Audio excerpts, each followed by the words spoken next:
Stepping Out of the Box with D.Lashay, a show that encourages you to step out of the box of ordinary and into the extraordinary. Stepping out of the box into a life of liberty and rejuvenation. And here's your host of Stepping Out, D.Lashay.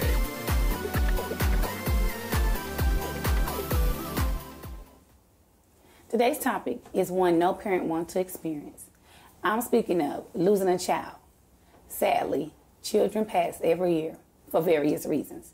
But when a parent is forced to watch a child wither away to chronic illness, the effects can be devastating. But no matter how a child passes, it's never easy for loved ones. Today's guest is Mr. Paul Wooden. He says the loss of his son, Paul Jackson, was devastating, and his life came to a complete halt the day he lost his son to sickle cell disease. Please help us welcome Mr. Paul Wooden. Thank How you. you doing? I'm doing pretty good. So tell us a little bit about your son. He's an outgoing kid. He was a go-getter. He was like into athletics. He was into sports, and he did a lot of things that most young men. He did well in college. He's just an all-around good kid. So at what age did you all find out he had sickle cell disease? It was when he was born. It was actually, and it was kind of strange because every physical that I had taken in the military, it says sickle cell screening negative. So when it was found out that he had the actual disease, it was I was kind of taken aback. But you know, he lived a lot longer than what the doctors said, because the doctors told us that he wouldn't probably live past 13, 12 or 13, but I guess with the advancement of medicine and stuff, he lived a lot longer. So how old was your son when he passed? He was 26. 26 years old. Mm-hmm. Okay. Can you tell us a little bit about, was he sick a lot? It was kind of strange because early on he would have these what they call crises, and it just seemed like in his later years, as he got into young adulthood, that the crisis became more severe, and also they became like a lot closer, because when he was younger, he would have a crisis. It might go 3 to 6 months and he would have another one. But then as he became an adult, they started getting closer and they started getting more severe. So when you say severe, what do you mean? People that have sickle cell, when they have a crisis, that what they do is it's excruciating pain that starts out in young kids. It starts out as just in their arms, but then as it progresses, as the disease progresses, it goes throughout their whole body. And so what ended up happening is they have to go to the emergency room. And they have to give them like morphine and stuff for, real severe pain medicine, because it's just so excruciating. It's throughout their whole body. So he had several episodes throughout his entire life. So can you tell us about what happened? Did he have a crisis, a sickle cell crisis? Is that what caused his death? Can you explain to us what happened? It was. I talked to him on Mother's Day, and he was down in Florida with his girlfriend and the kids, and he said that he was in the hospital, but he was about to be released, and which was Mother's Day. Well, the next day, his mom called me and said that he had passed away. So I'm looking at the fact that maybe he did have a crisis that particular day down in Florida. But in hindsight, I look back and say that maybe had he not flown on an airplane, maybe because when they did an autopsy on him, they said that even if he would have been at home, if he'd have been in the hospital, he probably would have still passed away, because he had blood clots throughout his whole body. This crisis here was real severe. 2 years ago, he was on life support because he had a severe crisis. And if there was a time that I thought that I would lose him, it was the 2 years ago, because the condition I seen him in then, and just to talk to him the day before and then the next day he's gone, it was kind of traumatic for me. So it was like a sudden death. He was pretty much healthy, and you just got a phone call. Yeah, and he was like I said, I talked to him on Mother's Day, and he said, no, Dad, I'm okay. He said, I'm just waiting for them to take this IV out. He said, and then I'm going to be going home. He said, I'll be going back to New Jersey with his girlfriend and the baby. And I said, okay, well, when you get back, you give me a call. And I was sitting at home on that Monday, and his mom called me and said, just point blank, she asked me, she said, did I talk to Nisi, which was his girlfriend? And I said, no. She said, well, Paul is dead. Just like that. And I was like, no. I mean, in my mind, I'm thinking, no, because I just talked to him. But I'm like, no, that's my only son. I'm like, and it just didn't register. And I didn't know exactly what to do. I didn't know who to call. I didn't know. So I went upstairs in my house, and my younger daughter was up there, and I was like, your brother's dead. And I got on the phone, and I called my older daughter out in California, who's a nurse. And I said, you're not going to believe this. I said, but your brother is dead. And she was like, no, Dad, don't tell me. And I said, no, that's what they say, he's dead. And so, you know, it's been rough. It's been a rough, you know, sometimes I think, you know, I think God, I won't say he prepares you for things, but I'm a person, my wife always said, I'm a person of great faith. And I think this was a way to see, okay, you profess this strong faith and you believe that through anything you can make it. And so when he passed away, it's like I've lost a nephew, a niece, a brother, a mother, but to lose my son there's a place in your body or in your spirit that you didn't even know was there. That's just like, I mean, it's almost like it's gone. It's like you can't. I mean, other people come along and say, "Well, I'm your son. You know, you've been a dad." It's not the same though. It's not the same because him and I had this competitive spirit, and we shared the same birthday.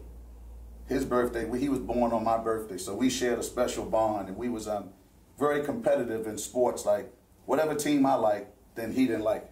So if I like the LA Lakers, then even though he may like the Lakers, just like this Super Bowl coming up, whatever team I would pick, he would pick the opposite one. Right. So you know, it's just been tough. It's getting better. Did it cause you, losing your son, did it cause you to question your faith? No, and the reason why I didn't, because I was asked the question, was I mad? Was I mad at God? And I was like, no, God was the one who gave him to me. And so it never questioned my faith, because I understand that you live until you die. And one of the things that one of the healing things or sobering moments about is, you know, you hear people saying that, especially on the front of a program for a funeral, that there are two dates. There's a date that you're born, and there's a space, and there's a date that you die. And I've been able to rejoice in the fact that in between those two dates, my son made a big difference while he was here on this earth. To go to his funeral and see 1,200 students show up, 1,200 people show up. You know, just to hear a young man out at the cemetery, just out of the blue, just come out and say, I want to say something. You know, I want to say how your son, even though he was younger than this guy, he said, but how your son taught me how to be a man, how to be a young black man. And so that's been the sobering thing for me, the fact that he touched so many people. But it's just been tough. It's been really tough. So how do you go from day to day? Well, what I do is I early on it was real tough, because I was asked a question. I was asked a question about, well, do you ever have any? I don't have. My thoughts of him are not of the funeral. I don't have no nightmares or nothing like that. But my thoughts are good thoughts of him. I did have some anguish in my heart for the way that the mortuary in New Jersey treated his body, because I don't think you treat anybody, a dead person, like that. I don't think you do that. But even that, I say, you know, I forgive him, because, you know, it's nothing I can do about it. Anything I do now, you know, I was angry to the point of wanting to go to New Jersey. But I was like, it wouldn't bring my son back. And so all it would do is just get me in trouble, and my son would still be where he's at. So I'm comforted in the fact that my son is in a better place. He doesn't have the sickness no more. His body is fine, so I just deal with it. That's awesome. We'll be back talking more to Mr. Woodard about dealing with the loss of a child after these messages. We live in a world where no one wants to be a loser. But what happens when losing means winning? What are we referring to, you ask? We are talking about inches. Yes, losing inches and shaping your body. The Stepping Out Transformation Project of 2014 is being led by the talk show host and author D.Lashay and Miss Monica McLaurin. We invite you to join our team as we get healthy and shed off inches off our waist, our hips, arms in every area that fat likes to tuck in and take up residence. It's time to file an eviction notice on the unhealthy areas of your life and build a new, healthier you. Are you ready? You can do it. Start making the transformation today by liking us on Facebook, visiting our website, and emailing us pictures at steppingouttalkshow@gmail.com. We are stepping out in 2014 to be healthier because we know that as we lose weight, we are winners. Welcome to your life. The early mornings, the diet, the commute, the job, the exams, the lunch hour, the best intentions. Welcome to the one small change that changes everything.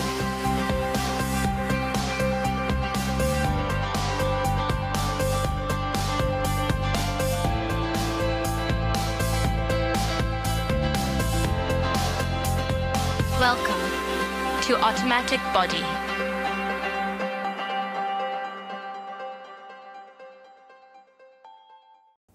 We're back with our guest, Mr. Paul Wooden, who lost his son to sickle cell disease. Paul, can you please explain to us what sickle cell disease is and how it affects the body?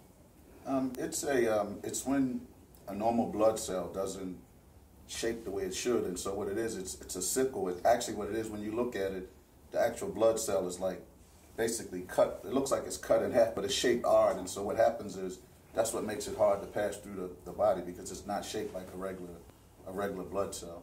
Okay. Is this hereditary?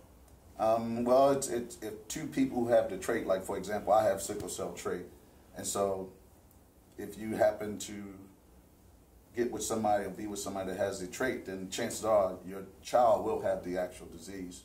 So it's when two people produce and they both have the trait, then the child is born with the actual disease. Okay. So you said he has children.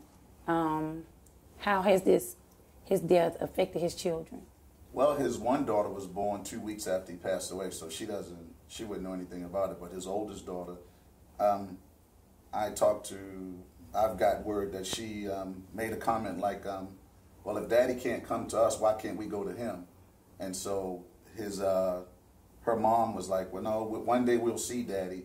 But she's beginning to understand that he's not there and that something happened. Actually, that's why during the funeral, we kept her outside while the coffin was open, because we didn't want her to have that image in her mind of seeing her dad laying there like that. So, but she knows that something happened, and so over time we're just praying that she'll understand the death part of it. She'll understand, well, Daddy passed away because he was sick, but now Daddy's in a better place. Okay. Did she know that her dad had an illness before he passed away?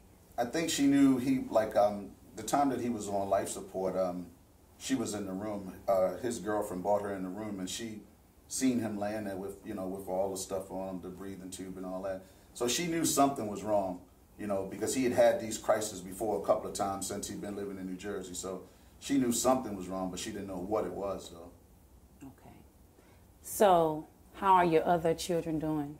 You see, you had 2 daughters. Yeah. How are they dealing with this? How long has it been, first of all? It's been about 7-8 months now. And so they're my oldest daughter, who's out in California, she kind of really took it hard because of the fact that they talked all the time, and they were always on Facebook and Twitter and talking on the phone. And even though she's the older, but he felt like he was her big brother. So but she took it real hard. But she's getting along. My younger daughter, she just kind of rolling with the punches. It's like she know that her brother's gone, and I think one of the things that probably helps her is the fact that he didn't live here, and so she didn't see him all the time. So she heard me talking about him, and she would talk to him on the phone or when he would come to visit. So I think that the distance has something to do with it. But like I said, the oldest daughter, she just really beginning to come around. So how do you keep his life and legacy alive? He had started a clothing line, and he named it after it was titled Fats, but it stands for Fly Above the Standard.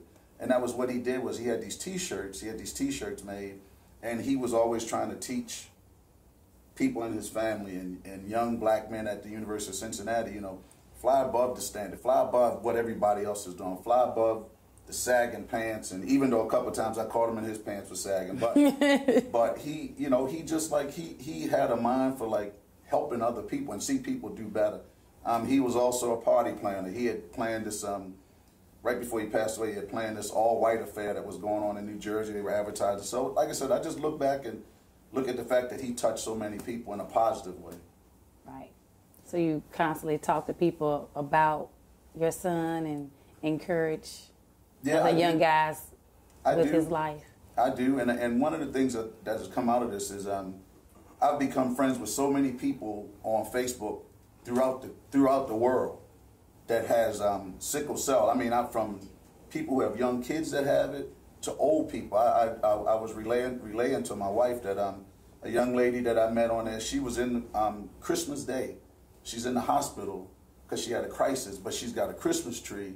And she's got gifts for her kids in the hospital room. You know, so I've met people that refuse to let the disease, young people, refuse to let this disease get them down. And so it's been through that and my two granddaughters, it's like I said, and any chance I get to make people aware of sickle cell, of the disease, and the fact that, because a lot of times it's misunderstood when they go to the emergency room. People think that they're just coming in for the pain medicine, and people think that when they're in a crisis that they can do. I remember an incident where he went to the hospital and his frat brothers told the nurse, we need a wheelchair.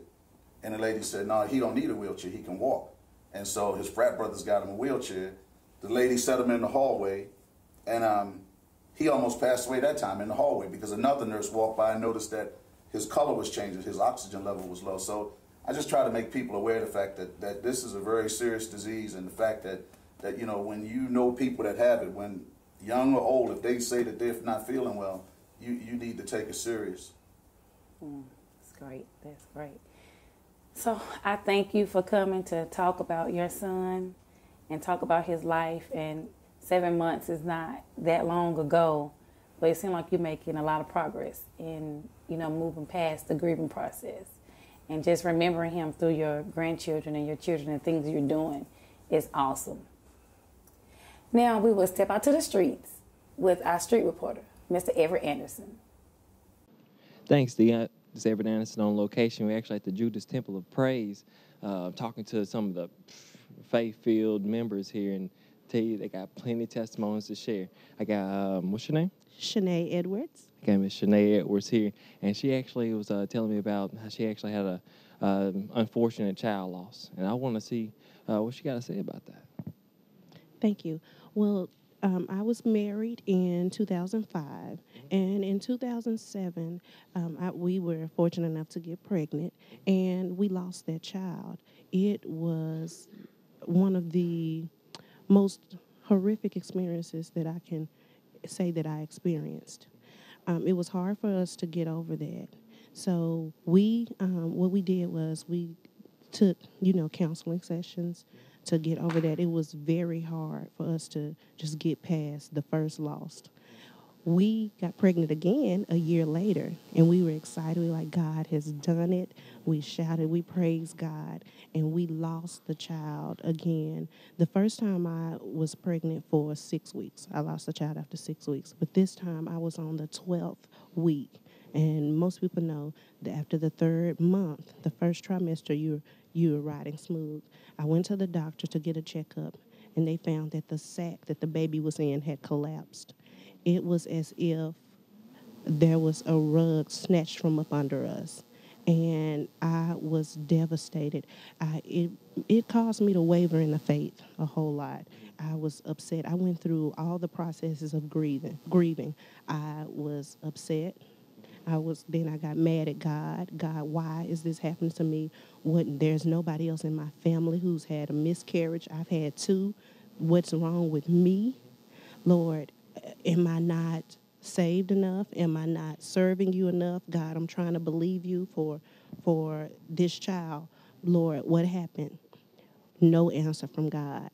And in those times when you feel like you're going through the worst thing that you could ever go through in your life, you think you need to hear God.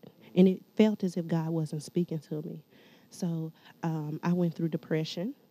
I went through a phase where I wanted to kill myself. I was about to attempt to commit suicide, and my husband knocked on the bathroom door and stopped me right then and there. And I said, God, I know that you're real. 2 years later, I ended up pregnant with my third pregnancy with our first son. And God has just turned the entire thing around. So I want to tell those of you who have gone through the same thing that I've gone through, not just one miscarriage, but 2 miscarriages, that God is still alive and he is able to heal and deliver. Hold on, keep the faith, stay encouraged, because it is going to come to pass. Thanks. Would you say that, just one question, would you say that right before it was time for you to go, that God had your husband knock on that door? Because he said, oh, he ain't time for you to go yet, baby. I got one more blessing for you. I totally believe it. I didn't hear the voice of God, but God was speaking through my husband. Oh, man, I choked. I give you a hug, too. I just love a good testimony. I just love it. Well, we're going to send it back to you at the studio. Got me crying up in here. Losing someone we love will always impact us really hard. It is in our willpower and faith that we find strength to move forward. Grieving is natural, and the continued love we have for those who pass away will never cease. In those dark moments after losing a child, draw strength from close friends and family. Share the memories that were made, and yes, even cry. There is no healing without full recognition of the pain that is alive within you. We thank you so much for joining us today and telling us your story about losing your son. We know that it's not easy, but we pray that you would just continue to every day go through the grieving process and continue the love you have for your son and keep his life and legacy alive. Thank you so much. Until next time, I am D.Lashay, and this is Steppin' Out. The Parking Company. Serious service, serious value, and serious individuals. Choose the Parking Company for your valet needs. We live in a world where no one wants to be a loser. But what happens when losing means winning? What are we referring to, you ask? We are talking about inches. Yes, losing inches and shaping your body. The Stepping Out Transformation Project of 2014 is being led by the talk show host and author D.Lashay and Miss Monica McLaurin. We invite you to join our team as we get healthy and shed off inches off our waist, our hips, arms, and every area that fat likes to tuck in and take up residence. It's time to file an eviction notice on the unhealthy areas of your life and build a new, healthier you. Are you ready? You can do it. Start making the transformation today by liking us on Facebook, visiting our website, and emailing us pictures at steppingouttalkshow@gmail.com. We are stepping out in 2014 to be healthier because we know that as we lose weight, we are winners. Welcome to your life. The early mornings. The diet. The commute. The job. The exams. The lunch hour. The best intentions. Welcome to the one small change that changes everything.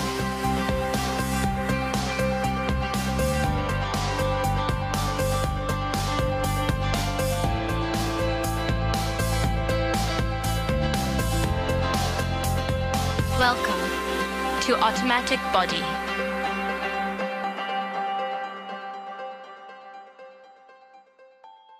Partygoers Catering, a taste you can't forget for breakfast, lunch, or dinner. We provide exquisite entrees, hors d'oeuvres, and desserts, beautifully designed to make your event successful and unforgettable. We'll handle the details and add a touch of elegance to your next wedding, corporate event, graduation, or special occasion. Our wide selection of menu choices will leave you wanting for nothing. Partygoers Catering. We travel. Call us today at 615-419-1879 or visit partygoerscatering.com. Thank you for watching Stepping Out with D.Lashay. We hope you are uplifted, motivated, and encouraged. If you'd like to be a guest on the show or become a sponsor, call the number on the screen or visit steppinouttalkshow.com. Stay up to date with Steppin' Out by liking us on Facebook and following us on Instagram and Twitter. Be on the lookout for contests, giveaways, and behind-the-scenes footage you can only see online. Are you a person who has put your life and career on hold to take care of a loved one or parent? Are you a person that clubs on Saturday and goes to church on Sunday? Have you been wanting to change careers but not sure how to do it? Do you believe the justice system is set up for people to fail after incarceration? Or if you'd like to be a member of our studio audience, visit steppinouttalkshow.com for details. That's Steppin, STEPPINOUT, talkshow.com.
Let me ask you this.